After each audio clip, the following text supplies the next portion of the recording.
Necesitamos medios que no griten, medios que te escuchen sin prejuicios, medios que estén financiados solo por los oyentes. No esperes a otro momento. Hazte mecenas y únete ya a la Resistencia Cafetera. radiocable.com/mecenas. Hola Resistencia, mi nombre es Miriam y tras casi 5 años escuchándole, por fin soy mecena. La razón es porque me acompañan prácticamente cada mañana, algunas tardes, incluso alguna noche de desvelo, porque me mantienen informada de una manera independiente, libre y valiente, y porque me parece que es mi manera de apoyar el periodismo en un momento en el que es tan necesario que se informe de la manera que lo hacen ustedes. Muchas gracias y estoy muy contenta de pertenecer a esta familia. Son las 8:30 de la mañana. Las 7:30 en la Casa Museo de José Saramago. En Tías, Lanzarote. Buenos días, mundo.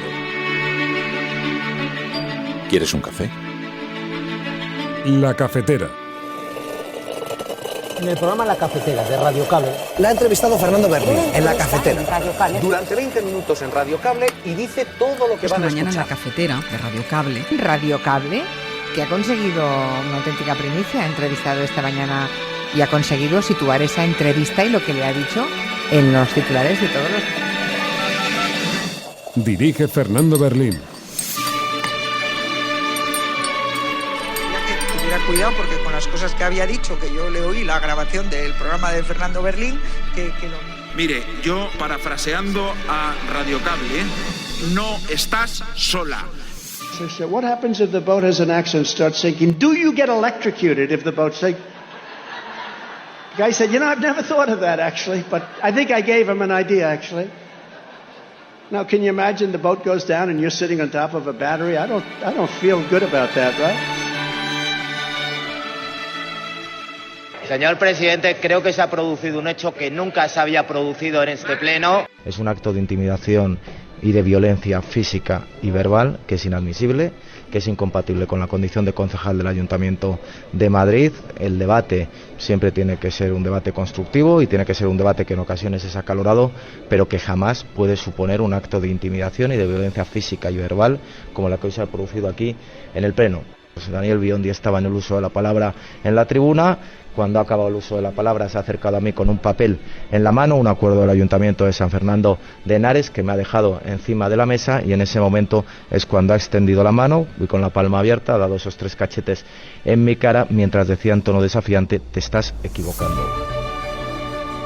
Ayer recibí por vía email la propuesta de resolución del expediente disciplinario que, como todos ustedes saben, el partido me abrió hace ya unos cuantos meses. Esa propuesta de resolución, a la cual tengo 5 días para recurrir, propone mi expulsión definitiva del Partido de Ciudadanos, Partido de la Ciudadanía. ¿Ven este libro? ¿Lo ven? Es un libro que estaba hasta ayer en una biblioteca pública en un municipio de la Comunidad Valenciana, hasta que el partido Vox y el alcalde del Partido Popular decidieron que no era adecuado para que lo vieran el público juvenil e infantil de esa biblioteca. ¿Les parece escandaloso un libro que se llama La niña que tenía 2 papás? Ninguna. Feijóo habla de hacer cordones sanitarios a algunas fuerzas, como Euskal Herria Bildu, pero la realidad es que el Parlamento, en este caso el Congreso de los Diputados, mañana le va a poner un cordón sanitario a él por no hacer lo que hacen otras derechas en Europa, que es no pactar con la extrema derecha. Y es que, en definitiva, nosotros no participamos de ese relato que otras fuerzas políticas hacen de disociar, de diferenciar al Partido Popular y a Vox. Para nosotros, Vox y el Partido Popular y Vox buscan un mismo objetivo, tienen una misma pretensión.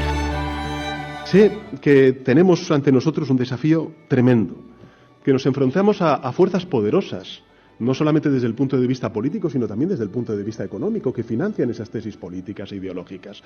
Y además, fuerzas que carecen de límites y de escrúpulos, como hemos visto a lo largo de estos últimos años y que también hemos sufrido aquí en la política española. Fuerzas que se valen del miedo, de la mentira, de la manipulación, para envenenar a la sociedad con mensajes de odio. Nuestra posición es clara. Nosotros queremos que haya una amnistía porque estamos convencidos que nadie debe ser condenado ni perseguido por algo que no es delito.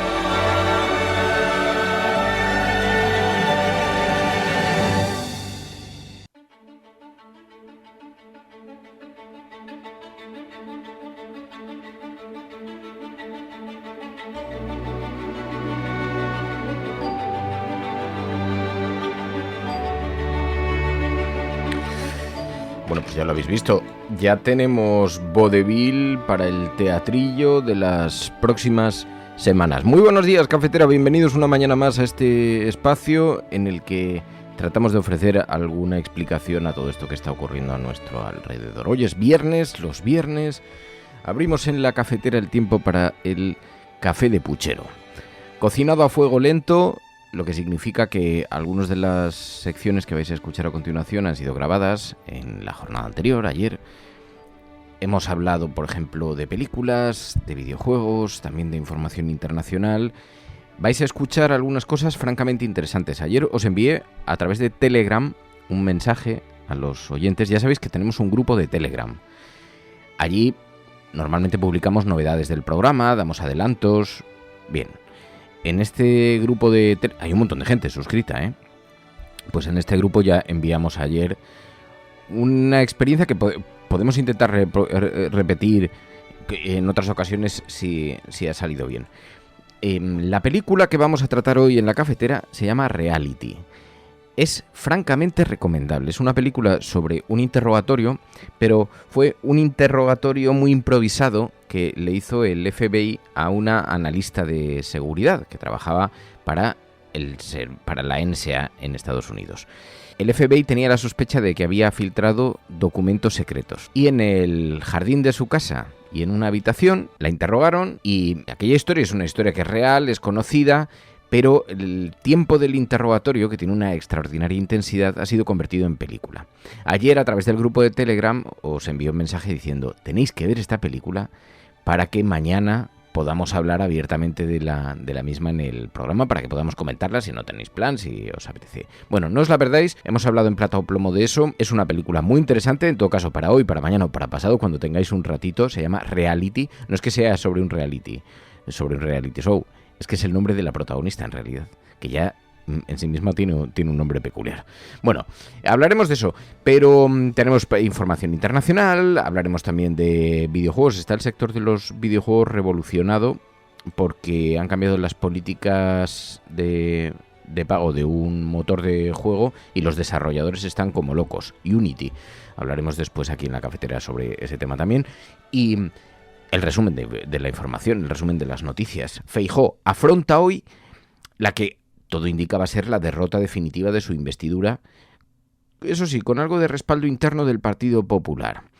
Vamos a ver cómo lo recogen hoy los medios de comunicación. La votación no se producirá hasta la 1 de la tarde, pero ya hay algunos análisis realizados por los periódicos. También tenemos algunas declaraciones políticas que nos permiten hacer una previsión un poquito de por dónde van a ir las cosas, y tenemos las conclusiones de lo que hemos vivido a lo largo de la semana. El foco ya ni siquiera está puesto sobre él, está puesto sobre Junts y Esquerra Republicana, porque lo habéis escuchado, han pedido no solo la amnistía, sino también un referéndum. Lo vamos a oír a continuación, o pasos para un referéndum, que es un margen de negociación un poquito más amplio. Que trabaje Sánchez para el referéndum. Eso es una cosa un poquito más ambigua, pero bueno, dice el periódico El Mundo que Junts y Esquerra Republicana han revivido el frente secesionista y que ponen contra las cuerdas al Partido Socialista. Ya os lo contamos aquí en la cafetera. El independentismo quiere que el acuerdo con el Partido Socialista sea lo más parecido posible a un acuerdo histórico y que eso suponga dar pasos, eso es suficientemente ambiguo, pero dar pasos en dirección a un hipotético y futuro nuevo referéndum. Eso en realidad es decir mucho, pero también no decir nada, porque valdría con una declaración de Pedro Sánchez aceptando el reconocimiento a la gente a anhelar, aspirar a los caminos de la autodeterminación. Dicho una cosa que tampoco has dicho nada. Pero el caso es que está sobre la mesa, pone muy nervioso eso a la derecha española, y en todo caso veremos hasta dónde ponen las exigencias, hasta dónde se lo ponen difícil al Partido Socialista. Bueno, vemos algunas cosas, por ejemplo, que son muy claras. Es que lo que busca el independentismo es un acuerdo histórico al estilo de los acuerdos de Viernes Santo.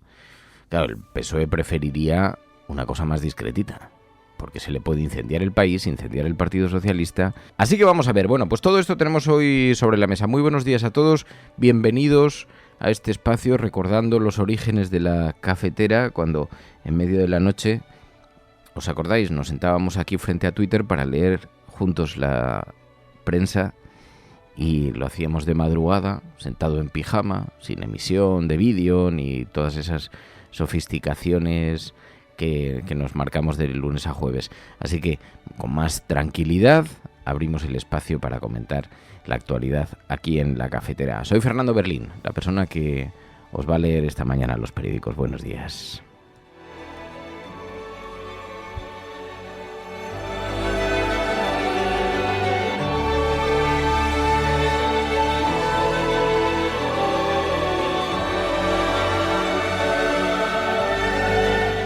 Voy a hacer después de un buen trago de café. Y fijaos, bueno, tenemos sobre la mesa hoy el gran titular con lo que nos reciben los periódicos. Ha sido estas afirmaciones de Oriol Junqueras. Quieren la amnistía cuanto antes y la puerta abierta a un referéndum. Parece ser que Junts y Esquerra Republicana llegan a un acuerdo para exigir como una de las líneas rojas de esa negociación, la consulta. Mientras tanto, PSOE y PSC responden que por ese camino no hay avance posible, pero la demanda es muy clara.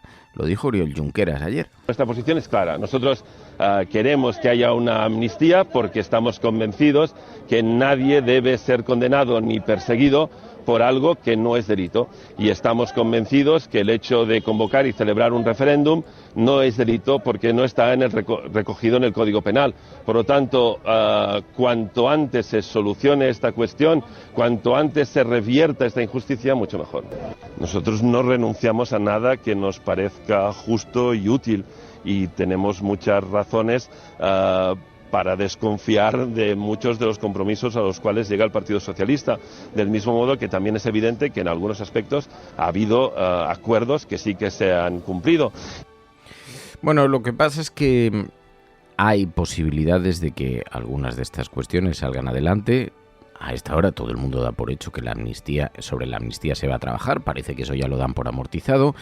Y como dice el periódico El País esta mañana, lo que nos ha dibujado la votación frente a Núñez Feijóo, la votación de investidura, es que no ha salido adelante para Núñez Feijóo, pero sí hay una mayoría en el Congreso que permitiría sacar adelante cosas de estas. La investidura dibuja una mayoría en el Congreso para una amnistía, dice esta mañana el periódico El País.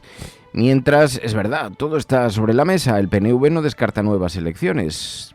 ¿Es posible? ¿Todo está abierto? No tengo la menor idea de cómo están, cómo estaban ayer. Supongo cómo estarán mañana y después del fin de semana, ¿no? Por lo menos en lo que atañe a nosotros.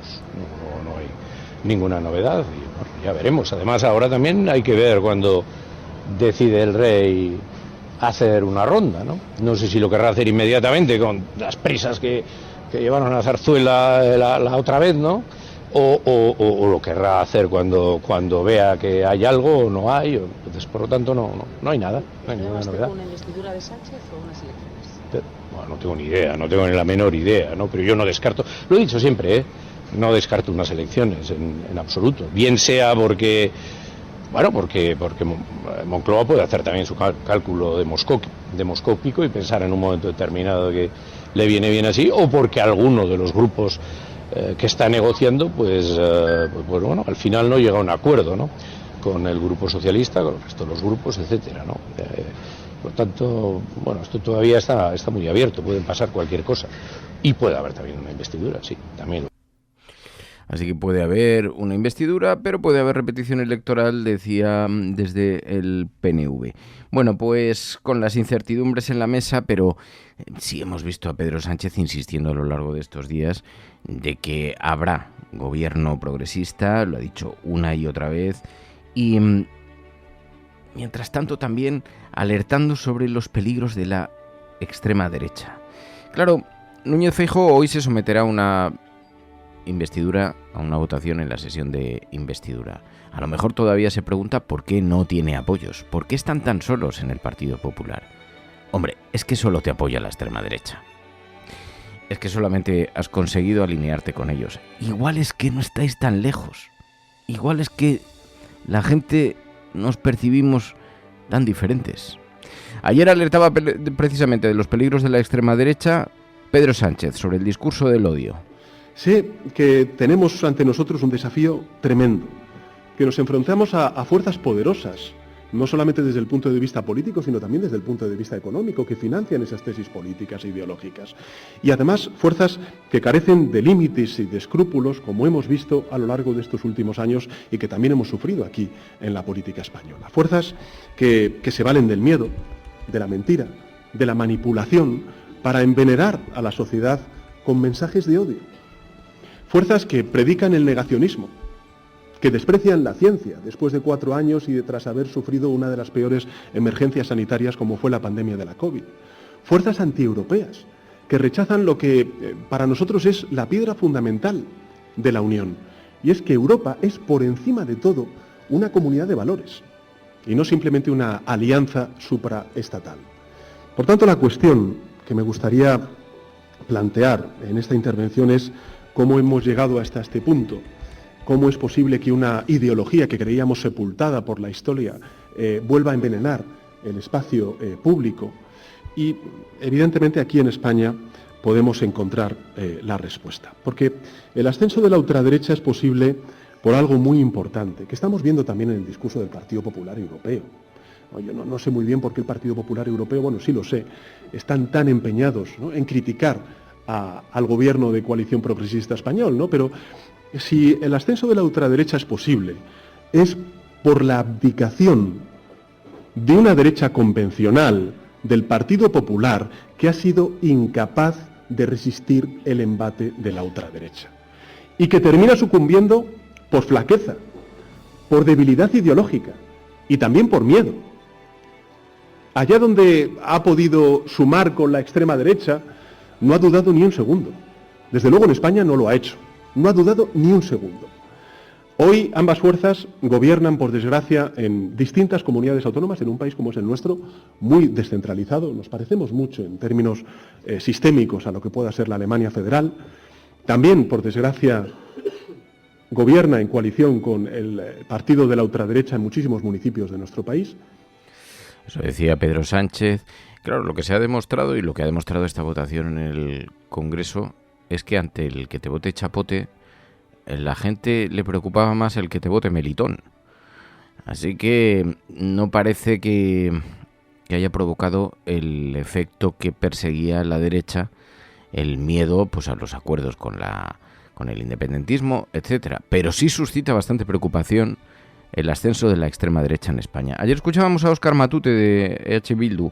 Partido Popular y Vox en realidad son lo mismo. Ahí es donde está el riesgo. Ninguna. Feijóo habla de hacer cordones sanitarios a algunas fuerzas, como Euskal Herria Bildu, pero la realidad es que el Parlamento, en este caso el Congreso de los Diputados, mañana le va a poner un cordón sanitario a él por no hacer lo que hacen otras derechas en Europa, que es no pactar con la extrema derecha. Y es que, en definitiva, nosotros no participamos de ese relato que otras fuerzas políticas hacen de disociar, de diferenciar al Partido Popular y a Vox. Para nosotros, Vox y el Partido Popular y Vox buscan un mismo objetivo, tienen una misma pretensión y, por tanto, creemos que el orden de esos factores no altera el producto final. No altera el producto y en algo tenía razón Óscar Matute. Desde luego, allí donde están gobernando no tienen tapujos en sacar adelante iniciativas que directamente atacan los derechos civiles. Ayer quedó en evidencia cuando Eduardo Urbiño respondió a quienes censuran los libros LGTBI. Sabéis que en algunos lugares se están produciendo censuras de esta naturaleza en España. ¿Ven este libro? ¿Lo ven? Es un libro que estaba hasta ayer en una biblioteca pública en un municipio de la Comunidad Valenciana, hasta que el partido Vox y el alcalde del Partido Popular decidieron que no era adecuado para que lo vieran el público juvenil e infantil de esa biblioteca. Les parece escandaloso un libro que se llama La niña que tenía dos papás, porque, claro, debe ser que efectivamente es totalmente terrible que haya un cuento que refleje la realidad de una niña que sencillamente tiene dos papás. El cuento no tiene nada más que esto. Y la cuestión es que a ustedes les parece que esto es algo que pervierte a los menores. Lo dijeron, esa fue la razón que adujeron. Claro, ¿qué es lo que les pervierte? ¿Les pervierte que lean este cuento o les pervierten que esa niña vea a una amiga que efectivamente tiene dos papás? ¿Les molesta este cuento o lo que les molesta son nuestras vidas? Lo que les molesta es sencillamente que tengamos cabida en esta sociedad y que formemos parte de la sociedad en pleno derecho y en condiciones de igualdad. Esto es lo que trae Vox, censura de libros auspiciada y posibilitada por gobiernos del Partido Popular. El portavoz adjunto de Más Madrid en el Ayuntamiento de Madrid, que señala así la manera en la que Partido Popular y Vox se han convertido en una sola voz a la hora de censurar.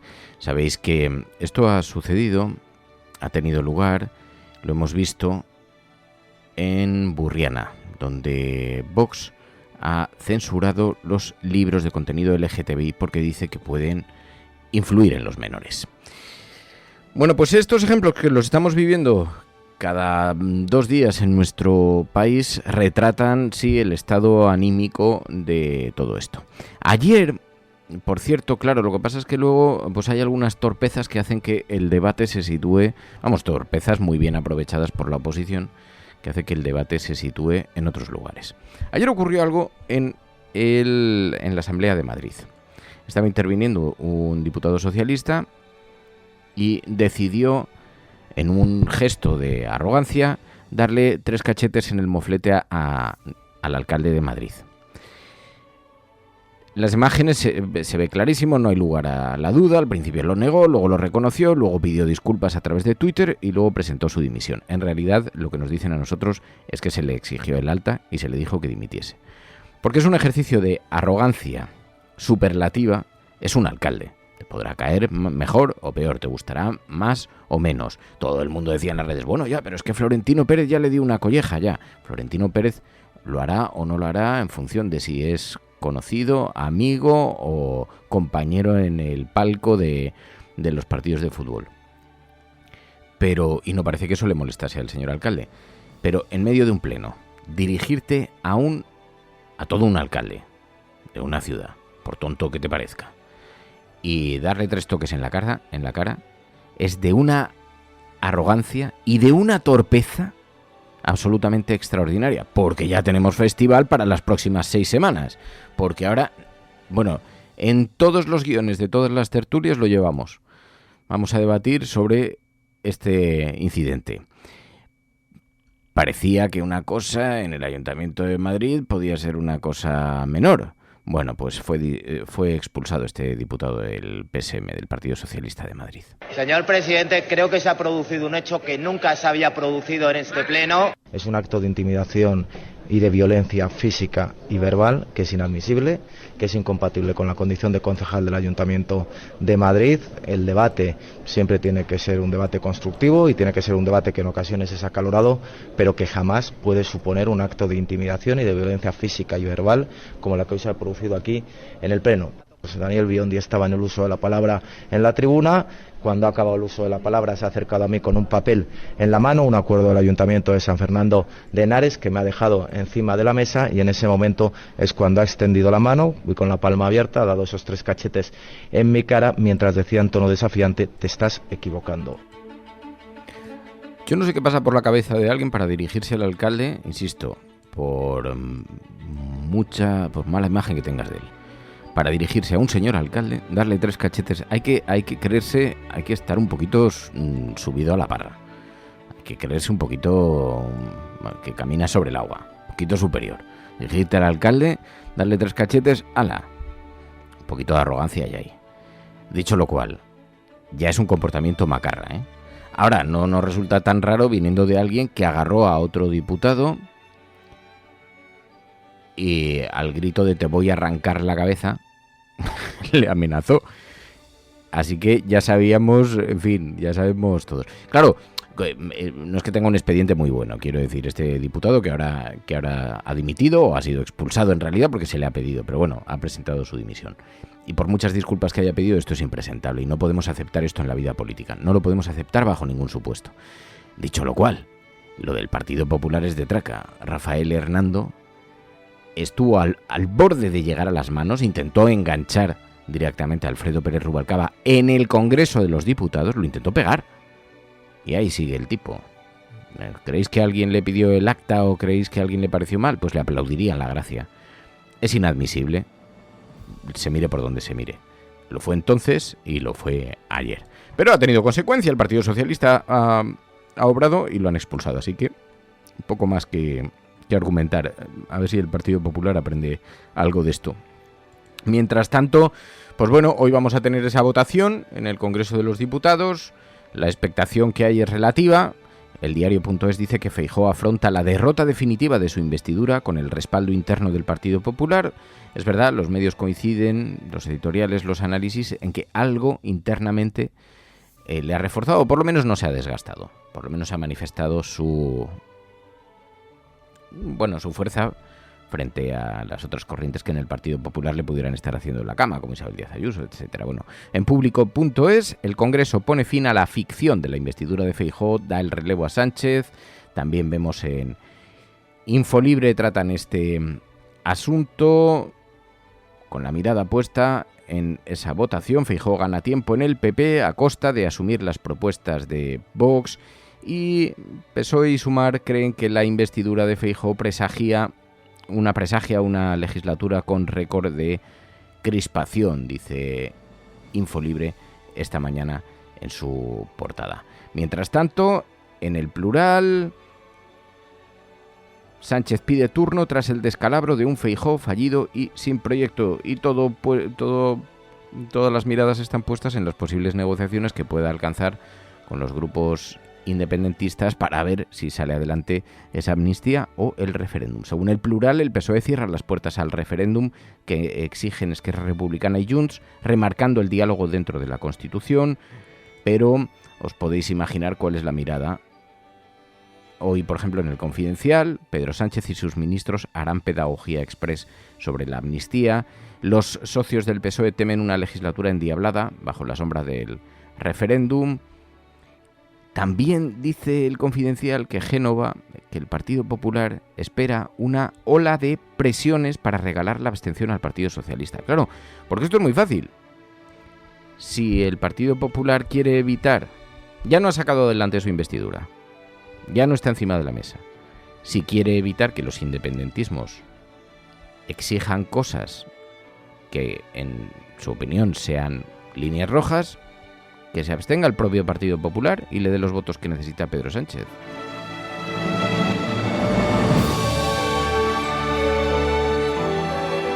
Lo que es cierto es que la mayoría de los ciudadanos ya lo hizo el Partido Socialista, ¿eh? Así que el Partido Popular no tendría más que devolverle aquel favor que le costó el cargo, por cierto, a Pedro Sánchez. Pero decía ayer Pedro Sánchez, aquí la cuestión es que las urnas ya se han expresado y la sociedad ha decidido caminar hacia adelante y no volver la mirada atrás. La derrota electoral de su tentativa de retroceso se produjo el pasado 23 de julio. La consumación de su derrota parlamentaria se producirá esta misma semana y lo vais a poder contemplar en directo. Así que, compañeros y compañeras, hoy más que nunca, bienvenidos y bienvenidas a un país que ha tenido un gobierno de coalición progresista, el primero que, como ha dicho antes Irache, tiene la historia de nuestra democracia en estos años tan cruciales para España y para Europa. Y que se apresta a repetir ese gobierno de coalición progresista dentro de poco tiempo. Ese creo que es el mandato de la mayoría social que se manifestó y se expresó libremente en las urnas en las últimas elecciones generales, a pesar de las sospechas malintencionadas y de las insidias en un proceso electoral que ha sido, como siempre, en la historia de nuestra democracia, modélico. Y creo que además es el mandato de una mayoría que eligió avanzar. y no retroceder, que dijo sí al progreso y a la convivencia, y que dijo no, un no rotundo, a la propuesta derogatoria de una derecha entregada a las tesis reaccionarias de la ultraderecha. El pasado 23 de julio, la fecha de las elecciones generales en nuestro país, la sociedad española lanzó un mensaje de enorme valor simbólico y también de un alcance europeo que creo que no se nos escapa a ninguno de los que estamos aquí presentes. Y es que los españoles y españolas dijeron con su voto nítidamente a toda Europa que la ultraderecha no es imparable. Así que con ese marco colocado sobre la mesa, nos enfrentamos en las próximas horas a la segunda sesión de la votación. Moncloa, mientras tanto, dice El Español, mantiene el veto al referéndum pese al órdago de Esquerra Republicana y Junts ante la investidura. Y Pedro Sánchez encarga a Zapatero que haga campaña sobre las ventajas de dar la amnistía a Puigdemont, dice elespañol.com. Feijóo, mientras tanto, pues el Partido Popular hará oposición con todo este asunto, pero fijaos en una reflexión. Lo de la amnistía parece que ya se da por amortizado. Tampoco hace falta una gran pedagogía porque el Partido Popular, en su torpeza, ya ha conseguido dejar este tema atrás. Como siempre, han teatralizado todo tanto que sin que hubiera todavía ninguna negociación, sin que todavía el PSOE tuviera capacidad para proponer un candidato a presidente de gobierno, porque estaba la investidura de Feijóo por medio, han colocado este tema en la agenda y ya lo han quemado. Ya nos han aburrido con la amnistía, ya la gente lo da por hecho y nadie ha saltado a la calle más que los militantes del Partido Popular en Madrid. Que han sido 4, porque militantes hay muchos más, ¿eh? Pero, sea como sea, el lío ya lo han montado. El lío no lo puedes montar todos los días. La amnistía se da por hecho. Y cuando la explicas, además, la gente lo entiende muy bien. Aquí hay un montón, sí, hay algunos altos cargos de los partidos políticos afectados por la batalla contra el 1 de octubre. Está Oriol Junqueras, está Puigdemont, pero aquí la cuestión es que hay más de 400 personas, algunos simplemente porque participaban en una manifestación o participaban en la organización, algunas otras personas porque han sido afectadas por procesos paralelos relacionados con el 1 de octubre, que de pronto están en medio de procesos judiciales.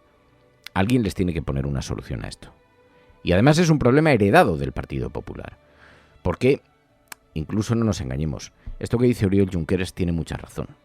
Tenemos la sospecha, y veremos cuáles son los pronunciamientos del Tribunal de Derechos Humanos de la Unión Europea, de que aquí se ha retorcido la ley para conseguir perseguir penalmente algunas cuestiones que no eran delito hasta hace 2 días en España. Así que sea como sea, el referéndum, la amnistía, pues es un asunto que nos parezca más o menos delicado. Yo me he expresado ya muchas veces aquí, es un asunto que debiera haberse abordado por vocación, no porque necesites los 9 votos o los 7 votos de Puigdemont o los votos que sean. Debería haberse hecho por vocación de resolver el conflicto y por una cuestión de equilibrio jurídico. Lo hacen por interés. Bueno, es resbaladizo el territorio porque moralmente no es un mensaje muy bueno. Si usted necesita mis votos, le puedo exigir todo tipo de cosas, incluso algunas que, digamos, pues ponen el sistema jurídico en duda. Pero sea como sea, ya está. Está ahí encima de la mesa. La alternativa es que gobierne Vox. Así que tampoco parece que haya mucha negociación posible. Ahora bien, pedir un referéndum, ya me estás obligando. No solamente se puede incendiar el Partido Socialista, se puede incendiar la sociedad española. Me estás obligando a abordar un tema de una sensibilidad extraordinaria.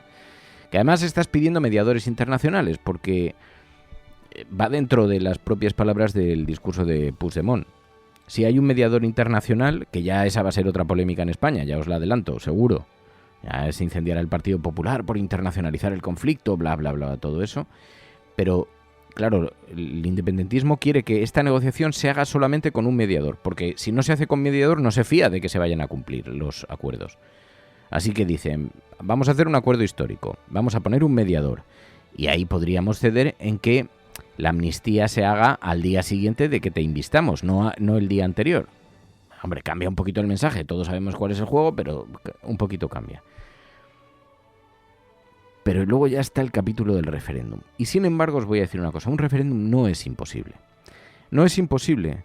Yo he tenido esta conversación con Alfredo Pérez Rubalcaba, 2 o 3 años antes de que falleciese, y me dijo, la solución para Cataluña la tenemos muy sencilla.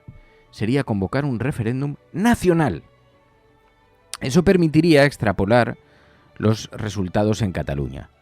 Si nos sale mal, siempre podríamos decir, no es vinculante, y el resto del país, que claramente va a decir otra cosa, ha dicho que no hay posibilidad del camino a la autodeterminación. Pero si nos sale bien, es decir, que el independentismo no tenga tanta fuerza ya en Cataluña, tendremos un dato para 2 décadas. Claro, esto lo decía Alfredo Pérez Rubalcaba, esto me lo dijo a mí personalmente. Alfredo Pérez Rubalcaba, que era jacobino, que era centralista. Pero hay una solución, y por eso me parece más relevante incluso, porque ¿eso qué quiere decir? Que sí que hay una posibilidad que está en la mente de las personas que tienen una visión del Estado más conservadora. Claro que es posible un referéndum. Es posible un referéndum siempre que se haga a nivel nacional. Y esto yo he tenido la oportunidad de preguntárselo en privado a algunos exministros del Partido Popular que se prodigan mucho por las tertulias y me han dicho que sería una de las soluciones. Lo que pasa es que, claro, el Partido Popular jamás va a aceptar que lo haga el PSOE, pero que terminen haciéndolo ellos, no os quepa ninguna duda. Una jugada con vericueto que les permita presumir de haber contestado al independentismo. Sí, no queríais un referéndum, hemos hecho un referéndum, pero toda España tiene derecho a pronunciarse, luego ya le pondrán el marco que quieran, pero permitiría sacar los resultados de unas y otras.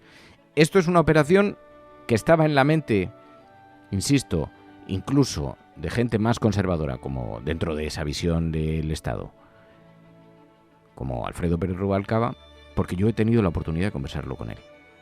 O sea que, bueno, si es posible o se va a dar ese paso, no lo sabemos, pero siempre es un escenario que cambia, matiza eso que suena así tan grueso como referéndum para la derecha española, que les obliga, les provoca muchos temblores. Bueno, han pasado otras cosas en estas últimas horas. Ayer escuchamos a Yolanda Díaz, habló de los márgenes. Le preguntaron primero por el gobierno, la conformación del gobierno, el Partido Popular, todo esto, bla, bla, bla, bla, bla, pero de esto ya le hemos dado mucha bola. Yolanda Díaz volvió a recordar que aquí está ocurriendo algo. El encarecimiento de la cesta de la compra es inaceptable, absolutamente inaceptable. Aquí hay alguien que se está forrando, y esto está relacionado con los márgenes de beneficio. Y decía Yolanda Díaz, hay que abordar muchas cosas, es que hay que hacer gobierno ya, porque necesitamos enfrentar muchas pequeñas cuestiones. Esta era una de ellas, pero citó otras. Hemos visto cómo el señor Feijóo y el señor Abascal no tienen proyecto de país basado en el trabajo decente, basado en los derechos laborales, basado en un reparto justo, sí, de los beneficios en España, ni un proyecto de país que mire para mejorar la vida de la gente. Quiero decirles hoy que a pesar de lo que vamos a vivir mañana, que es el fracaso anticipado de un no candidato, nunca lo fue, y a pesar del fraude al que sometió a su país, estamos ya trabajando para la conformación del próximo gobierno de coalición progresista en España, liderado por el señor Sánchez. Quiero decirles a los sindicatos que ese nuevo gobierno, como ahora mismo decían tanto Pepe como UNAI, tiene sentido para ganar nuevos derechos laborales, para seguir avanzando, para seguir subiendo el salario mínimo, para seguir subiendo los salarios, para el reparto justo, porque sabemos, lo decían ambos, que son los extensos márgenes empresariales, hoy lo sabemos con el dato del IPC, los que están causando efectivamente la inflación. Y sabemos que tenemos que actuar, pero tenemos que actuar también en la reducción de la jornada laboral, tenemos que actuar también en el despido, tenemos que avanzar demostrando, como hemos demostrado, que salvando al tejido productivo y a los trabajadores y a las trabajadoras, somos más eficaces económicamente. Esta es la España que ya ha avanzado mucho en estos pasados 4 años y es la España que va a ganar nuevos derechos laborales en nuestro país. Bueno, pues es una de las consecuencias, en efecto, toda la subida de los precios. Habrá que ver cómo se afronta esto y si todo el retraso en la conformación del gobierno no nos hace más que perder tiempo, decía Yolanda Díaz.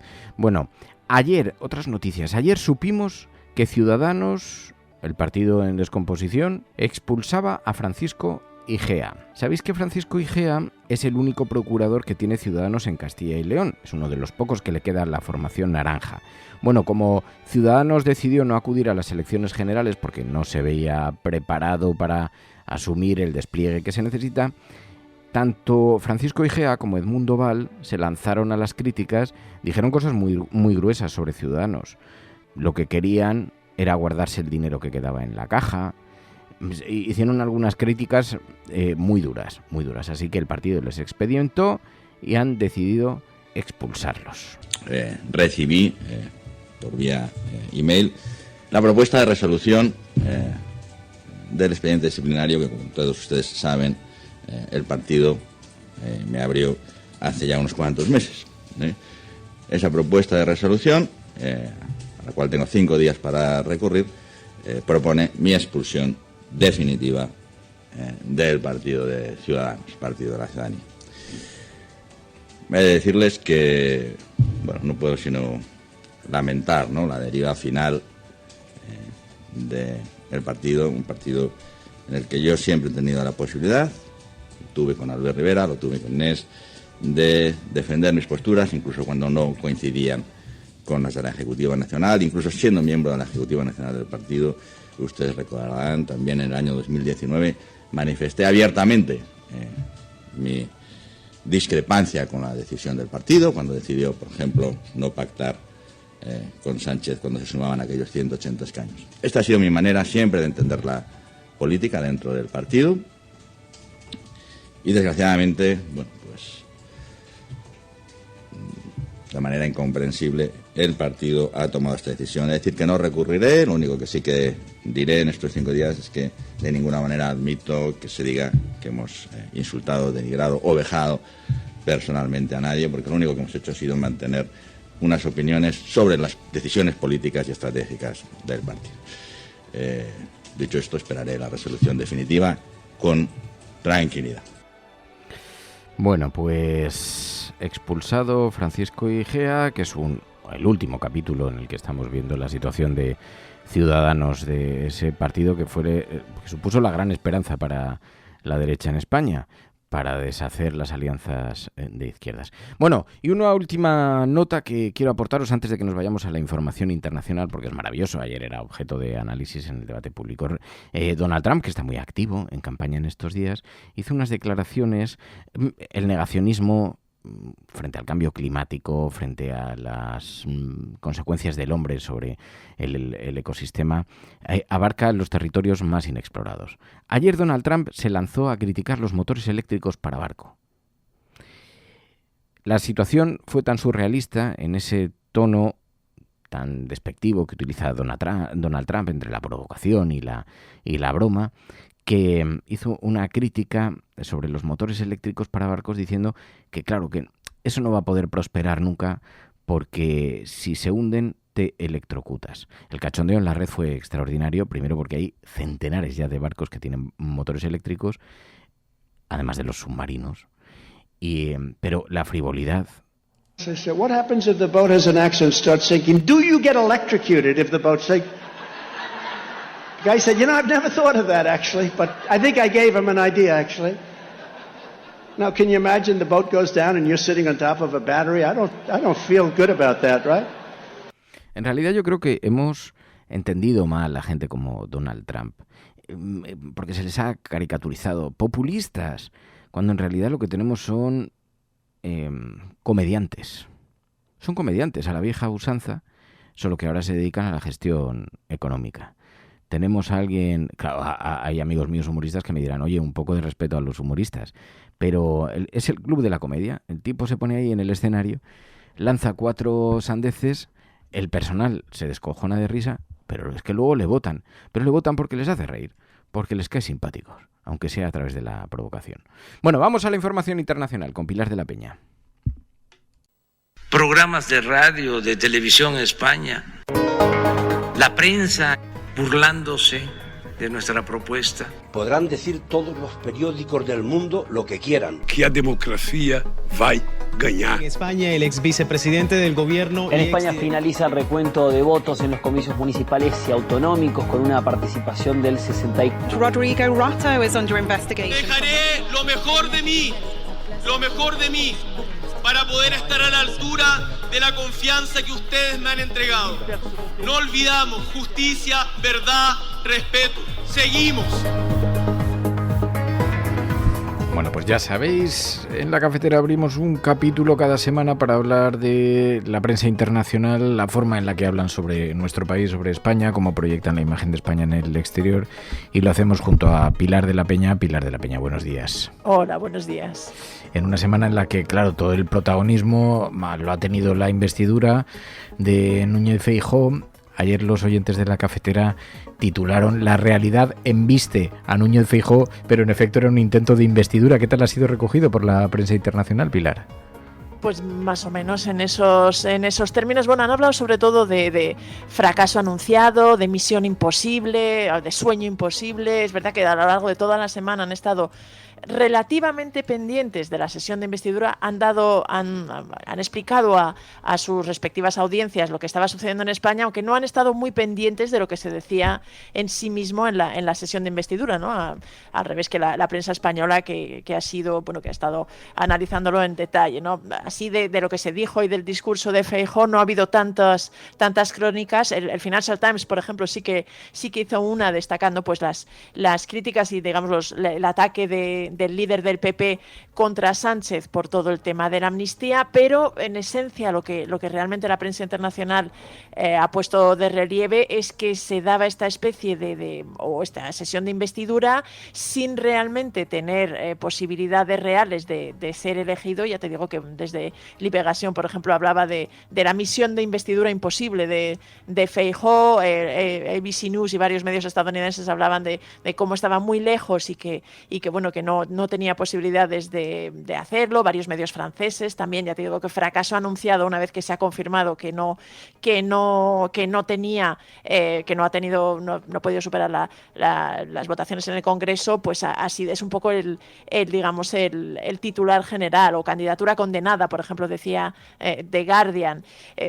Otro de los asuntos que destacan y que ponen de relieve es que este era una especie de paso para permitir la vía que sí tiene abierta Pedro Sánchez para conseguir los apoyos, ¿no? Gran parte de los medios internacionales destacaban que Alberto Núñez Feijóo se ha presentado a este trámite y a esta sesión de investidura estando bastante claro que no iba a conseguir los apoyos. Y, por ejemplo, los medios estadounidenses, en una crónica de Associated Press que reproducían muchos de ellos, pues hablaban de que en cierta forma el motivo por el que no tenían los apoyos era el pacto con Vox, ¿no? Incluso hablaban de el elefante que es Vox para el Partido Popular. Pero lo que casi todos destacan es que en la recámara está la posibilidad de que Pedro Sánchez sí alcance los apoyos necesarios con un pacto con los independentistas catalanes, ¿no? Es lo que ponen un poquito de relieve. Bloomberg, por ejemplo, hablaba eso, ¿no? de cómo está mucho más cerca de lo que nunca ha estado Núñez Feijóo, y en este sentido, bueno, pues ese será el tema del que estará pendiente la prensa internacional, que algunos corresponsales ya decían, ¿no? Estará un poco el telonero, el tomate gordo empieza a partir de ahora, que será cuando se vea si Sánchez es capaz de un acuerdo que permita recabar el apoyo de los independentistas para formar gobierno. Oye, también se ha hablado sobre la manifestación del Partido Popular contra la amnistía. Pues sí, ha tenido bastante eco. Encontré, por ejemplo, artículos en la CNN, en The Guardian, en Le Figaro, en la Deutsche Welle. En fin, sí que ha tenido bastante eco. Bloomberg, de hecho, unos días antes o un par de días antes de la manifestación, hablaba de esta manifestación señalando, da la sensación de que el Partido Popular ha renunciado a esa idea de echar a Pedro Sánchez, y esto queda de manifiesto con esta manifestación, ¿no? Era un poco la lectura que hacían de la estrategia, pero sí que tuvo bastante eco. Casi todos los grandes medios que lo han recogido dan por buena esa cifra de 40.000 personas presentes en la marcha o en la protesta del Partido Popular, y luego se dividen un poco entre los que consideran que fue una manifestación en apoyo a Núñez Feijóo de cara a esta investidura que no tenía grandes esperanzas, es por ejemplo lo que destacaba West France, y los que señalaban que bueno, que era una protesta contra los planes de conceder una amnistía a los independentistas catalanes de Pedro Sánchez, pues para lograr él mismo su investidura, ¿no? Se ponía de relieve eso, que se había convocado apenas un par de días antes de que empezara el debate sobre la investidura, un debate que ya se decía que no tenía grandes posibilidades de tener un resultado favorable a la presidencia de Núñez Feijóo, y bueno, pues en este caso la manifestación sí que tuvo un cierto eco, ¿no? Mediamar, por ejemplo, el digital francés ponía de relieve que era un intento también de movilizar a la derecha para cerrar el camino a ese posible gobierno de Pedro Sánchez, y que bueno, que la política española entraba ahora en esta nueva etapa. Oye, porque ¿cómo todas estas polémicas han tenido recorrido en los periódicos en estos días? Por ejemplo, no hemos hablado de cómo ha recogido la prensa internacional la adopción de las lenguas cooficiales en el Congreso, el no de Europa a hacerlas oficiales en la Unión Europea, porque además ha habido algún caso en Europa ahora que también se ha aceptado lenguas cooficiales en su Parlamento, ¿no? Sí, en Dinamarca, por ejemplo, lo comentábamos esta semana, se ha aceptado el uso del inuit y de la lengua de las Islas Feroes, también digamos en los debates parlamentarios. Incluso en Francia se ha abierto la puerta, no exactamente a eso, pero sí que Emmanuel Macron ha hecho algún gesto con respecto a la lengua corsa en las últimas horas. Francia, que es un país tan centralista y que además el idioma pues tiene una importancia, o digamos un eje, y juega un papel de eje mucho más central, pero sin embargo vemos que se producen movimientos en este terreno. Con respecto a lo sucedido en el Congreso de los Diputados, la verdad es que ha habido bastantes medios internacionales que lo han destacado, ¿no? El hecho de que se concediera al catalán, al vasco y al gallego el estatus de lenguas parlamentarias, y que bueno, que se empezara a escuchar en el Congreso hablar en estos idiomas. Explicaban que eran un poco las tres lenguas cooficiales en España, y que a partir de ahora bueno, pues se iban a poder usar libremente en el Congreso, ¿no? Mencionaban que había sido parte del pacto al que llegó el Partido Socialista con distintos grupos regionales para conseguir el apoyo a la presidencia de la mesa del Congreso. Y luego también varios medios pues destacaban que esto había suscitado cierta tensión, ¿no? Le Monde, por ejemplo, hablaba eso de la tensión que había habido sobre todo en la derecha y sobre todo con Vox, ¿no? Cuando abandonaron el hemiciclo en protesta. The Guardian también lo destacaba, que se habían marchado los diputados de la formación ultraderechista cuando se había empezado a escuchar hablar en otros idiomas. Y luego el otro asunto, que además casi se solaparon, ¿no? A finales de la semana pasada, o a mediados de la semana pasada, este intento del gobierno español de que en Bruselas también se diera este estatus de cooficialidad al catalán, al vasco y al gallego en el funcionamiento de la Unión Europea. Esto también ha sido noticia en varios medios internacionales, y en este sentido han sido bastante más contundentes. Y el Süddeutsche Zeitung, por ejemplo, decía que Europa le decía no a Pedro Sánchez. El Financial Times también resaltaba, ¿no?, que la Unión Europea había desdeñado, había un poquito rechazado a España en esta petición, y se ponía un poco de relieve. Se daba un poquito los detalles de que bueno, había provocado cierta irritación, decía por ejemplo el diario alemán, por el hecho de que España intentó presionar y acelerar los tiempos para que esta medida se adoptara, ¿no?, de cara a las negociaciones para la investidura, y que eso bueno, pues había irritado un poquito en Bruselas, y que habían dicho que no, y habían pospuesto esta decisión pues un poco de manera un poco sin fecha, y digamos provocando que pueda también verse un poquito sepultada por la burocracia. Nos gusta mucho ver cuál es el retrato que hace la prensa internacional sobre España, entre otras cosas porque bueno, recoge cuestiones que intuimos, pero que son relevantes. Euronews destaca que España es el país de la Unión Europea con más paro juvenil, y se pregunta por qué. Sí, la verdad es que bueno, este es uno de los asuntos, uno de los temas que siempre llama la atención en Europa, ¿no? La alta tasa de paro que existe casi de forma estructural en España, y en particular pues la televisión europea ponía el foco en cómo está afectando a los jóvenes, ¿no? Y decía también que, por ejemplo, el 17% de la población en España que tiene entre 18 y 25 años ni estudia ni trabaja, son los famosos ninis, y ponía de relieve que esto es 2 puntos más de la media de los países de la OCDE, y es una de las más altas dentro de la Unión Europea. Y hablaba además también de la tasa de paro juvenil, que también es especialmente alta en España, e intentaba pues en un artículo y en un reportaje pues intentaba explicar los motivos, ¿no? Profundizar un poquito en esta situación y bueno, pues buscar posibles soluciones, ¿no? Y citaba pues algunos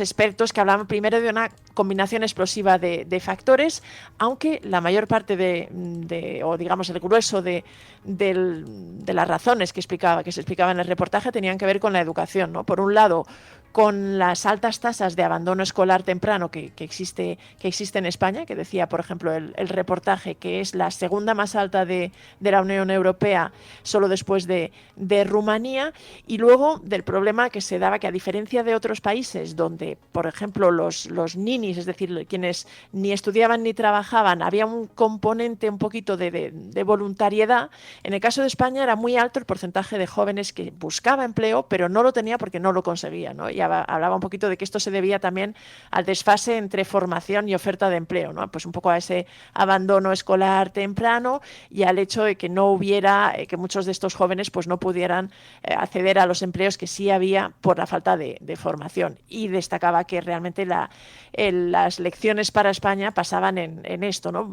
Mencionaba el caso de algunos países que habían tenido bastante éxito en reducir estas tasas de desempleo entre jóvenes, y que por ejemplo, los países nórdicos hablaban de la educación de segunda oportunidad, ¿no? Apostar por formación y por educar a los jóvenes, incluso aunque hubieran abandonado en la época escolar, pero darles una segunda oportunidad para estudiar y formarse con más edad, ¿no? Esta era un poco la tesis de este reportaje. Hoy hemos visto varios medios han titulado también, han resaltado que por primera vez en España declaró ante la justicia un torturado por el franquismo, ¿no? Sí, fue la semana pasada la declaración ante el juez de Julio Pacheco, que es este ciudadano español que consiguió que la Audiencia Nacional admitiera a trámite su demanda denunciando las torturas que había sufrido durante el franquismo. Y esto ha llamado la atención de medios pues desde Le Point, Al Jazeera, el ABC News, Radio France, el Toronto Star, es decir, bastantes medios internacionales, porque se ha destacado eso, que era la primera vez en España que la justicia escuchaba el testimonio de una persona que denunciaba los crímenes del franquismo, ¿no? Todo es verdad, ya lo hemos dicho muchas veces, que es verdad que todo lo que tiene que ver con la época de la dictadura pues llama la atención. Además, las tensiones que suscita en España, los temas de memoria histórica, en general los corresponsales y las audiencias internacionales le prestan bastante atención, y en este sentido pues este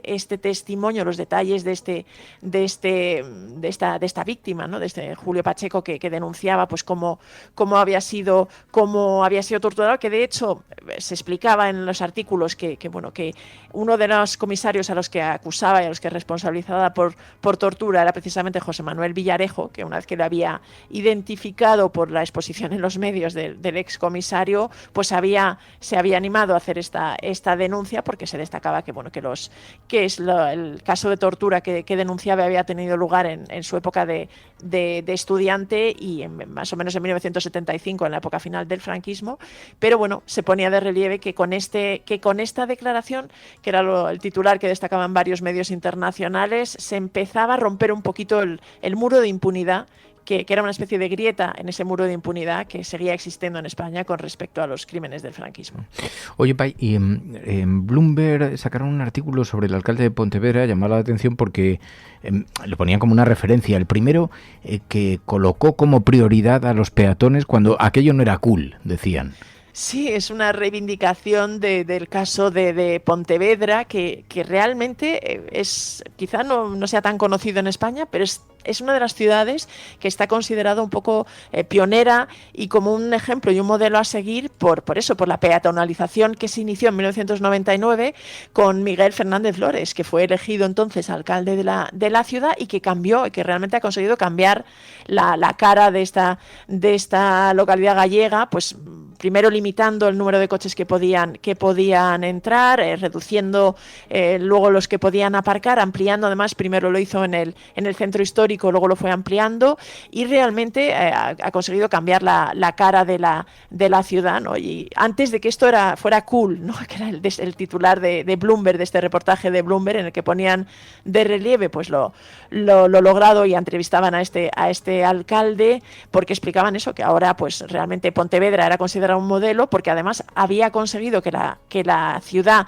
que quizá hace un par de décadas estaba en una situación complicada, era oscura y digamos expulsaba a la gente más joven y sobre todo a las familias con niños del centro, pues con esta peatonalización y esta priorización de los peatones con respecto a los coches, que entonces había sido bastante polémica y que incluso le supuso tener bastantes críticas de la oposición, pues había cambiado la faz de la ciudad y de hecho había mejorado, todos los indicadores hablaban de que la calidad de vida, pero incluso el precio de las viviendas y incluso la población de la ciudad había ido aumentando gracias a esta política y a estas iniciativas que ya llevaban pues desde 1999 y que le permitían ser considerado ahora un pionero y una referencia en este campo. Pues ya veis, el retrato que se hace en el exterior, por eso cuando vamos de turismo nos miran como nos miran, o cuando salimos a vivir a otros países nos miran como, para bien o para mal, a lo mejor para bien también, pero es el retrato que hace la prensa internacional sobre nuestro país. Pilar de la Peña, gracias. Gracias a vosotras.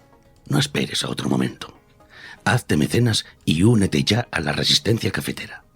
radiocable.com/mecenas. Tenemos una orden de registro. Vale. Muy bien. ¿Y sabe a qué se podría deber? No tengo ni idea. Vale. Se trata de un posible mal uso de información confidencial. La cafetera y Neutral presentan Plata o plomo. El mundo en series. En el Juego de Tronos o ganas o mueres. Con Fernando Merlín y Ana Pastor. ¿Sabes dónde estás? Es una radio pirata. De la zona neutral. Nos recuerda un poco por qué luchamos. La noche es oscura y alberga horrores. La noche es oscura y alberga horrores. Nada cambia de golpe. Si estuvieras en una bañera que se calienta poco a poco, morirías hervida sin darte cuenta. Estamos juntos. Somos un trío. ¿Nosotros vivimos románticamente juntos? Hola, habla con Walter White. Usted dijo que estaba casi muerto, ¿vale? Dijo que moriría en cualquier momento. Éramos capaces de ser y hacer todas esas cosas porque estábamos informados por grandes hombres reverenciados. Plata o plomo, el mundo a través de las series de televisión, de las películas, de los documentales, con Ana Pastor, Neutral. Ana Pastor, buenos días. Muy buenos días. Bueno, qué pedazo de propuesta esta semana, Reality, la película. Está en la plataforma que se puede ver en España, es Filmin, ¿verdad? Eso es, sí. Y Reality, para quien todavía no sepa de qué hablamos, no es de lo que está pasando en el Congreso ni de la actualidad que nos rodea. Es un nombre propio, aunque no lo parezca, de una mujer muy joven de Estados Unidos, y estoy de acuerdo que es una de las mejores pelis que yo he visto últimamente y efectivamente está en Filmin. Pero es que es una obra maestra. Es la historia de el caso de Reality Winner, que fue acusada de filtrar evidencias sobre las maniobras de Rusia para influir en el resultado de las elecciones presidenciales del año 2016 en Estados Unidos. Era una extrabajadora de los servicios secretos nacionales norteamericanos y filtró información confidencial, y eso le motivó un interrogatorio que es recogido en esta película de forma textual, ¿no? Esa es la primera maravilla de esta película, de este peliculón, y es que se basa en la transcripción literal del interrogatorio que le hacen a esta joven militar en la puerta de su casa y en una de las habitaciones los agentes del FBI. Yo no sabía de qué iba la peli, tú has apuntado un poco cuál era el tema. Existe el personaje que representa, por cierto, maravillosa la actriz Sydney Sweeney, brutal, que la conocerá la gente por Euphoria y por otros papeles. Ella es la militar y la primera escena es una chica muy muy joven que va en su coche, está terminando de trabajar, se monta en el coche y llega a la puerta de su casa y ahí ocurre, como digo, prácticamente todo. Habrá quien recuerde que durante la campaña del 16 o 17 de Trump se habló mucho de la injerencia rusa, del hackeo a algunos emails de la campaña de Clinton, etcétera, y cómo se sospechaba que había venido por parte de Rusia. Bueno, pues esta película lo que te viene a explicar es una realidad, y es que sí, hubo injerencia, sí, en el ejército o los servicios norteamericanos tenían conocimiento de ello e incluso luego le costó el cargo a alguno de los más importantes, ¿no?, jefazos de esas instituciones. Solo leo artículos en la red de la NSA, pero nunca entro en nada fuera de la... Vale. ¿Alguna vez ha buscado algo que no esté relacionado con su trabajo? No. Vale. Ya ha respondido, pero... Además de la PKI, ¿alguna vez ha sacado algo fuera de las instalaciones de la NSA? No. ¿No? ¿Se ha bajado o enviado algo por correo? No. No. Vale. ¿Ha hablado alguna vez de información confidencial con alguien que no tuviera la autorización previa del gobierno? ¿Alguien que no tuviera acceso a dicha información ni la necesidad de conocerla? No. ¿No? Vale. A nadie le interesa la industria aeroespacial iraní, así que tengo suerte. Te diré que la película da para un debatazo implicando a la audiencia, porque claro, aquí ocurre una cosa, es una persona que trabaja para una empresa que a su vez trabaja para una agencia de seguridad, para la Agencia de Seguridad Nacional, y tiene acceso a documentación muy confidencial que obviamente no puede publicar, no puede sacar.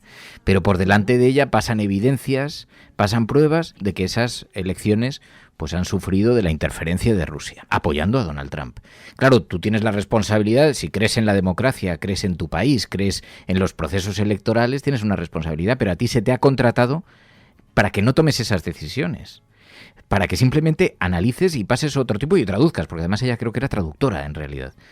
Está tan brillantemente hecho, la verdad es que te atrapa el thriller psicológico, el ambiente tan asfixiante de las preguntas, de las repreguntas de los investigadores del FBI, y a la vez empatizas con ellas.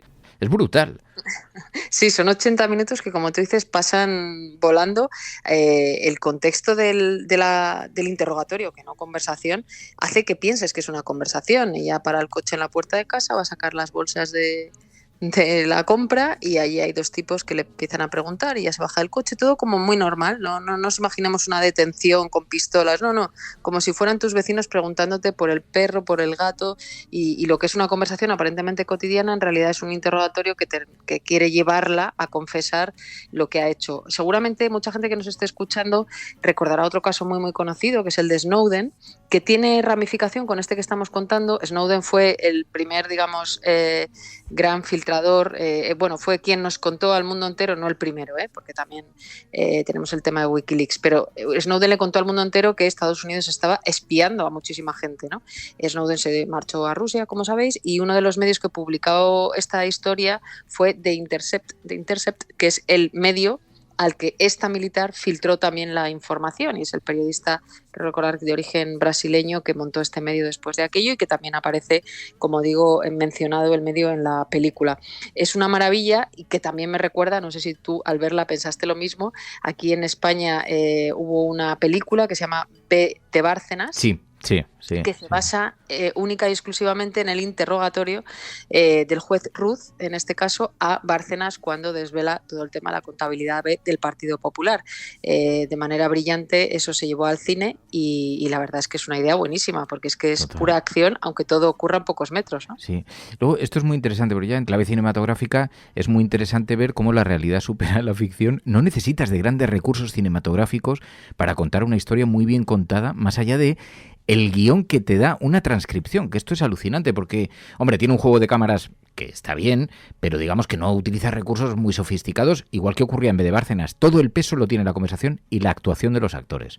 En B de Bárcenas se veía que eran actuaciones maravillosas, pero es que en esta película, en Reality, el trabajo de ella, el papelón de ella, la credibilidad que tiene, cada gesto que pone, cada cara, igual que el de los policías, los interrogadores, es un trabajo extraordinario de interpretación. Sí, y es curioso, he leído una entrevista con la directora, con Tina Satter, que además esta es su primera película, que cuenta un poco de lo que hablábamos antes, que ella estaba un día leyendo en internet y dio con esta noticia, ¿no? Una militar detenida, etcétera. Por cierto, le cayeron 63 meses de cárcel y luego una parte era arresto domiciliario. Bueno, de repente vio la historia, le gustó, empezó a ver fotos de ella en redes sociales cuando los medios dieron la noticia, etcétera, y le empezó a parecer como un personaje muy interesante. Y en uno de esos perfiles, al pinchar, estaba la transcripción entera del interrogatorio, que también en la película aparecen algunas partes tapadas para no comprometer, digamos, ¿no? A algunos agentes que participan también de esto. Y entonces ella lo estaba leyendo y pensó, esto es magnífico para llevarlo al teatro. Y ese fue el primer paso, cosa que también el equipo de B de Bárcenas hizo. En el Teatro del Barrio tuvimos suerte algunos de ver B de Bárcenas primero antes de convertirse en película. Tina Satter hizo lo mismo y cuando lo llevó al cine, a esta película Reality de la que estamos hablando, pues eligió nada menos que a una de las actrices de Euphoria, a Sydney Sweeney, y que también salen de White Lotus, ha hecho muchas más cosas, pero aquí tiene prácticamente, como tú apuntabas, todo el peso. Es un acierto y además provoca debate, es decir, una militar que sabe que hay una ley de espionaje que te impide sacar, y eso también lo cuenta muy bien la peli, no puedes imprimir documentos, por supuesto no puedes sacarlos del edificio, aunque seas traductora, que era su caso, quiero recordar, del farsi, no puedes ni siquiera imprimir los documentos para leerlos bien, tienes que hacerlo todo en la pantalla, porque hay una ley que te lo impide, pero por encima de eso está algo tan importante como que tu país está en riesgo o la democracia está en riesgo porque hay una injerencia de un país, ya hemos visto, tan peligroso como es Rusia, ¿no? Es un debate interesante que también aparece un poco reflejado, ¿no?, en el interrogatorio. Es que yo creo que el acierto de la película, la habilidad de la película es que te plantees ese debate, porque claro, empatizas mucho con ella, porque al fin y al cabo ves a una chica muy joven que por una cuestión de responsabilidad moral decide filtrar algo que por otra parte ya estaba siendo comentado en los medios de comunicación, pero nadie había presentado ninguna prueba, y dices, es que hay alguien entre mis jefes que no está haciendo bien su trabajo. Por eso yo invito a los oyentes de Plato Plomo que la vean, porque de verdad que se presta mucho al debate sobre eso, hasta dónde llega la responsabilidad moral, la responsabilidad profesional y también los secretos de Estado, que por otra parte estás obligado y eres un militar, estás entrenado supuestamente para eso y por supuesto eres conocedor de las consecuencias de tus actos si lo filtras. Y bueno, y además ella ha participado, también he leído que la obra de teatro no la pudo ver porque cuando se estrenó ya todavía cumplía la pena, pero luego durante el arresto domiciliario sí participó de alguna manera o colaboró o echó una mano, pues no sé si en el guión o en alguna, bueno, el guión ya hemos dicho que es la transcripción, pero bueno, un poco el enfoque que la directora quería darle, ¿no? Y entonces ella misma en una entrevista, creo recordar que en el Cultural decía, en la democracia hacen falta alertadores. Esta chica alertó al mundo de que eso que se estaba rumoreando era así. Y claro, tiene un coste altísimo para ella como Manning cuando la otra filtración de la que hemos hablado. Así que bueno, es un debate ético por el bien común, pero desde luego 63 meses de cárcel. Sí, porque además terminas tomando conciencia de lo importante también que es ese papel de los filtradores, ¿no?, de quienes revelan estas informaciones, porque contribuyen también a la higiene democrática, ¿no? Aquí se ha hablado mucho en España de esa ley de protección de los whistleblowers, porque realmente si tú estás en una institución, tienes acceso a documentación que demuestra que se está cometiendo delitos o, como tú has dicho, que se está socavando de alguna manera pues la democracia en este caso, ¿cómo proteges a una fuente que hace un trabajo honesto y que tiene acceso a esa verificación, ¿no? Es un debate que está también en la Unión Europea, desde luego, y que saltó sobre todo después de Wikileaks y de Snowden. Bueno, pues la película es Reality. En España la podéis ver a través del portal Filmin. Creo que era originalmente de HBO, ¿es posible? Sí, de hecho en el Festival de Berlín creo que le dieron premios. HBO fue quien lo presentó en varios países, pero aquí en España donde se puede ver es en Filmin. Y es francamente recomendable.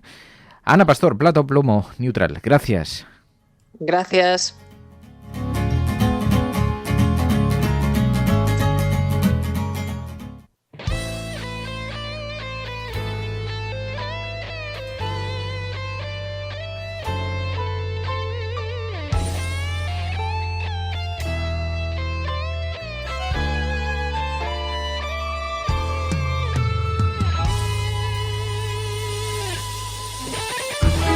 Peggy 18.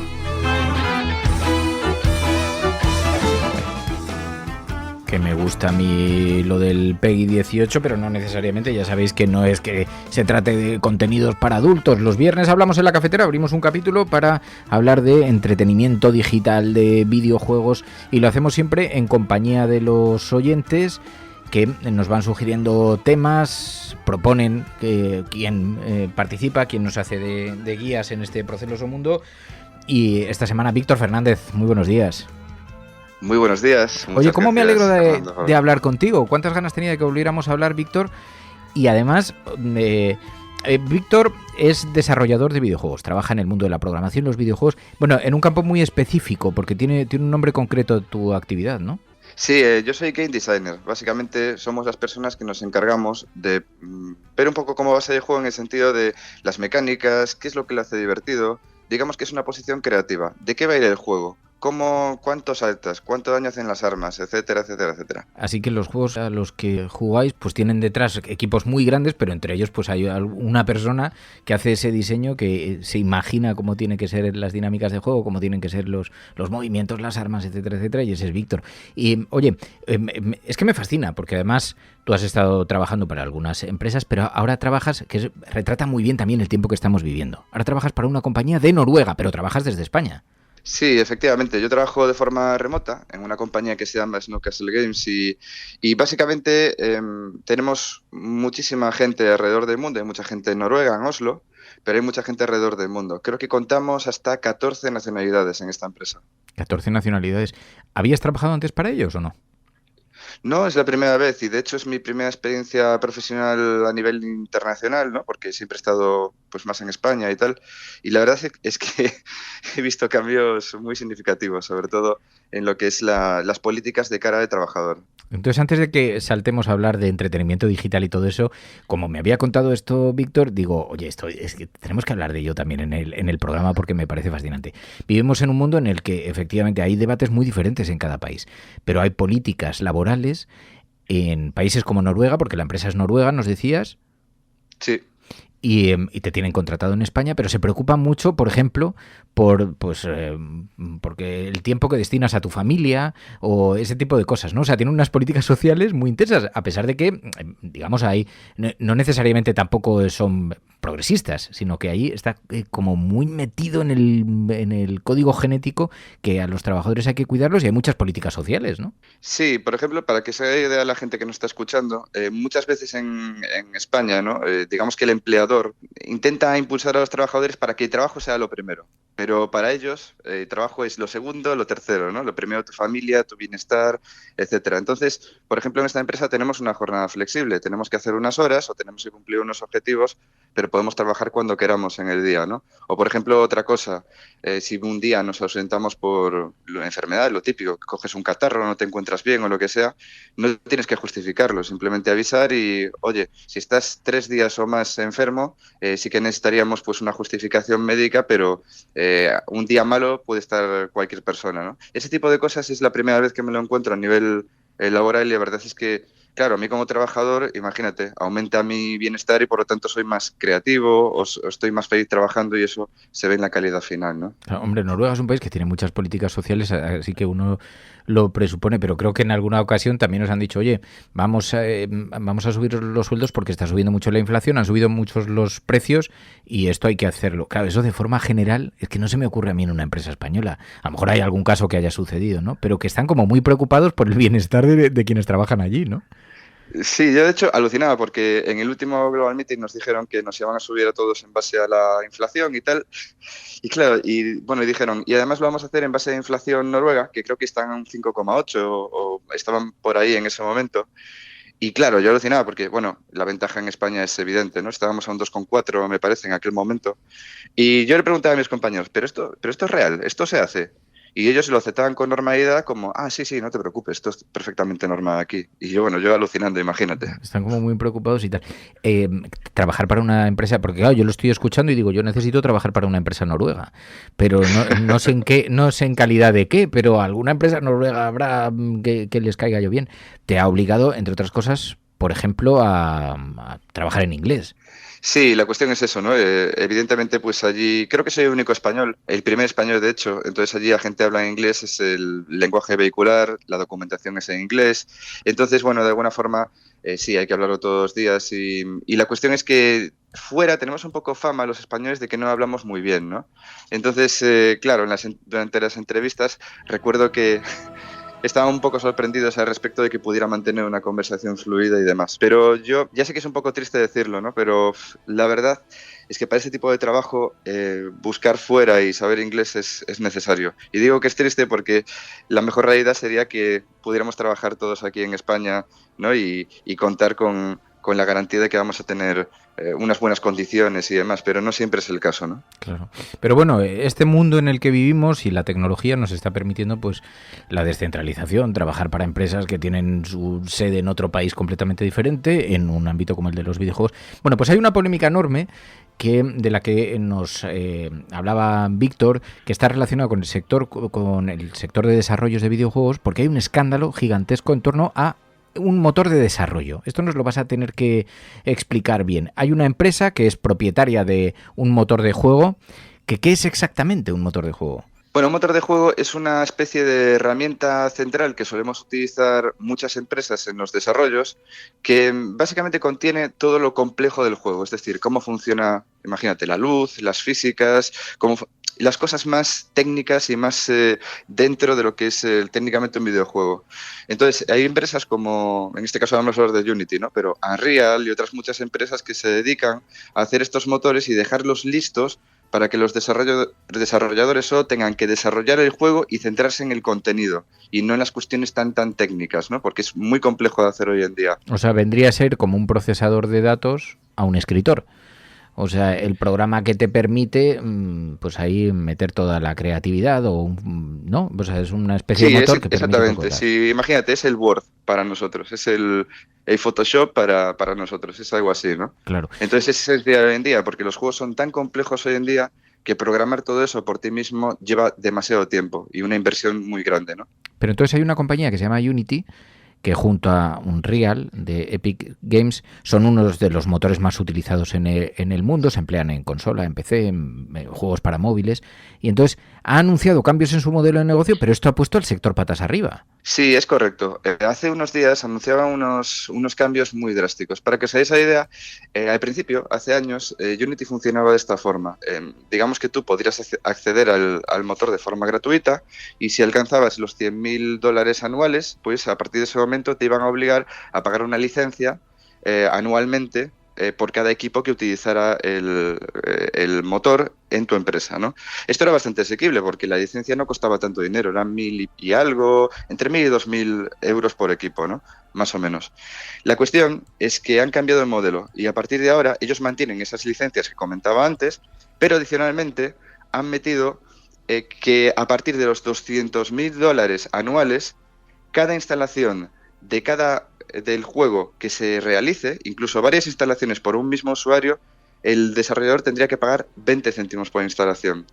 Si haces la cuenta, puede ser bastante dinero, ¿no? Y eso, claro, puso el sector patas arriba, pues básicamente porque pasábamos de un modelo que era desarrolladores a algo que es muy restrictivo. Que eso implica por cada ordenador que se instale, pero para el desarrollador o la difusión del juego también incluye eso. Imagínate que yo saco un juego y ese juego pues lo instalan 100.000 personas y cada persona le instala de media 3 veces. Pues yo tendría que pagar 300.000 instalaciones a 20 céntimos cada una. O sea, es como un canon que se han inventado. Pero claro, eso es una auténtica fortuna. O sea, si cada juego que venda la empresa que lo haya desarrollado, por haber utilizado su motor para crearlo, le tiene que pagar un canon de 20 céntimos. Puede ser un fortunón. Y más, esto también para móviles, porque en móviles eso se puede comer la mayor parte del coste del propio juego. O sea, cambia completamente el sector, ¿no? Cambia mucho efectivamente la ecuación, pero es que hay varios problemas aquí. El problema de lo que se quejaban los desarrolladores es, bueno, ¿y cómo vais a contabilizar esto? Y básicamente su respuesta era, no, confiad en nosotros que nosotros tenemos forma de contabilizarlo. Es decir, que vosotros podéis contabilizar cada instalación y eso es legal, porque claro, eso implica una serie de métricas que el usuario tendrá que firmar y todo eso. O sea, ¿cómo lo hacéis exactamente? ¿No es un poco extraño, ¿no? En cuanto a la privacidad y ese tipo de cosas. Y por otra parte también está lo que decías tú, ¿qué pasa con los juegos de móvil que son gratuitos? Bueno, pues los juegos de móvil resulta que aplicaría este asunto también, pero es que ellos además iban a hacer rebajas si utilizaban las redes de publicidad que tienen ellos mismos. Es decir, son varias cosas como que intentaban a los desarrolladores de móvil también meterlos dentro de sus herramientas, haciéndoles descuentos especiales a este canon en caso de que utilizaran este tipo de herramientas, ¿no? Como te digo, es un cambio que suscitó tantas preguntas y tantos problemas a los desarrolladores que se puso la comunidad de desarrollo en pie de guerra. Y claro, eso hizo que ellos tuvieran que retractarse porque pasados unos días de la polémica, ellos comentaron, bueno, pues no os preocupéis, vamos a revisar las políticas, os hemos escuchado, etcétera, etcétera, etcétera, ¿no? Y bueno, pues esta semana vinieron con una política nueva.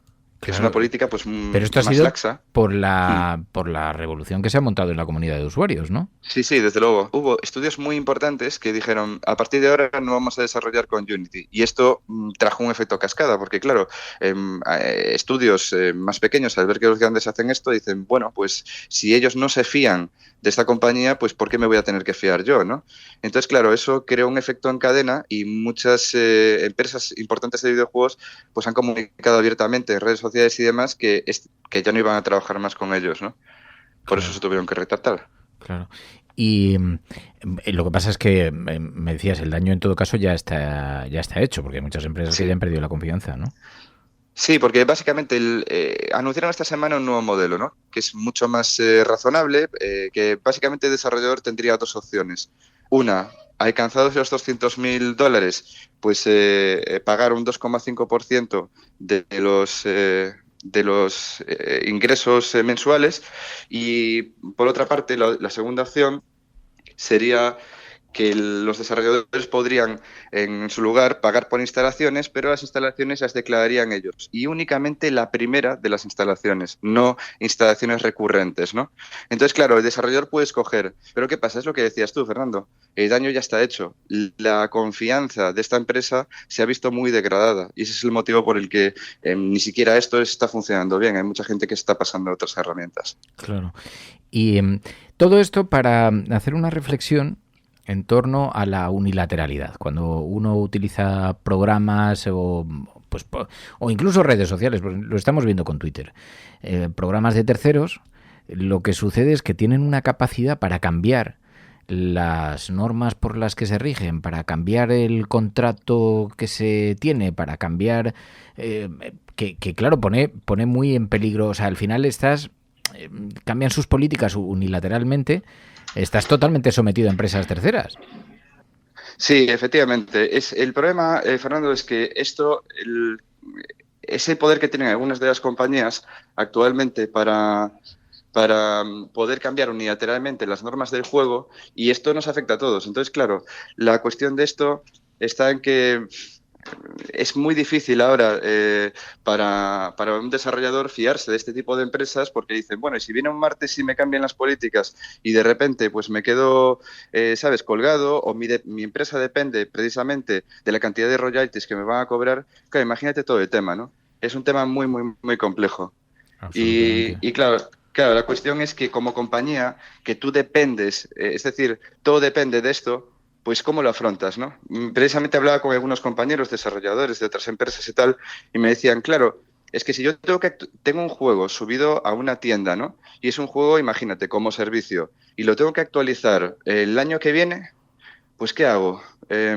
Dependo de este motor, dependo de pues eso, de que me den soporte y todo eso. No puedo rehacer el juego en un motor distinto, ¿no? Y ese es un poco el problema. Entonces, la reflexión tuya es muy acertada. Dependemos muchísimo de estas grandes empresas a la hora de poder desarrollar este tipo de cosas. Totalmente. Ha sido una pequeña revolución en todo caso, y que ha obligado a la compañía a dar marcha atrás, pero nos revela el control que tienen las empresas a la hora de cambiar sus políticas unilateralmente, y como todos en este mundo de las nuevas tecnologías estamos un poco sometidos a esos vaivenes. Pues, oye, Víctor Fernández, te lo agradezco muchísimo, Víctor, como siempre, cuídate mucho.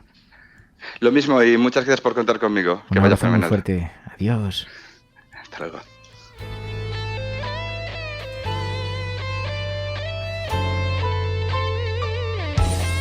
No esperes a otro momento.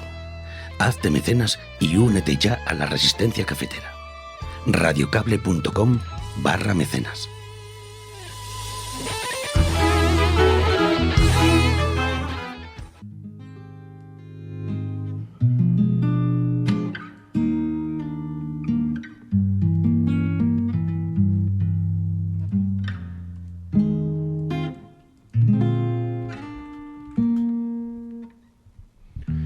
Bueno, pues así llegamos al final de la cafetera de hoy, viernes 29 de septiembre del año 2023. La próxima semana conversaremos aquí en la cafetera sobre Badak. Es una novela absolutamente maravillosa de Carlos Bardem. Se vendrá a acompañarnos para charlar sobre medio ambiente, sobre la relación con los animales, sobre el imperialismo español. Veremos, bueno, un rostro diferente, una aproximación diferente a estos temas, y os invito, el libro es maravilloso, os invito a que la semana que viene no faltéis. Pero gracias de corazón, muchísimas gracias a todos por vuestra compañía, muchísimas gracias de corazón por vuestro apoyo, a todas aquellas personas que hacéis posible este proyecto, que lo mimáis tanto. Esto es La Cafetera. Si lo estás escuchando, no estás sola. Hasta el lunes. Disfrutad del fin de semana. ¿Te ha gustado el programa de hoy? Invita tú a esta ronda de café haciéndote suscriptor de La Cafetera. radiocable.com/mecenas.